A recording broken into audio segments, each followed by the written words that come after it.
And then if you're going to be bleeding off your pressures from your Xtreme gun, this is what you would do. So first you'll be using your tool to remove the center screw here. We'll get that removed to remove our whole block here.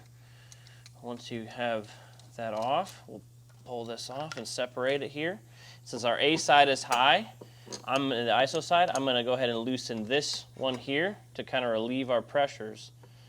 So I'm going to go ahead and do that into this bucket until our pressures come down and are even. And then I'm going to go ahead and close that back up. And then I can reinstall this back on the gun. So simply kind of get it back into place.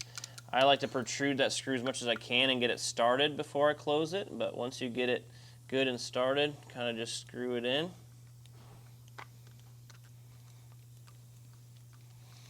Then once that's on good and tight, you're ready to go. And just like that. All right, what do you think? Perfect.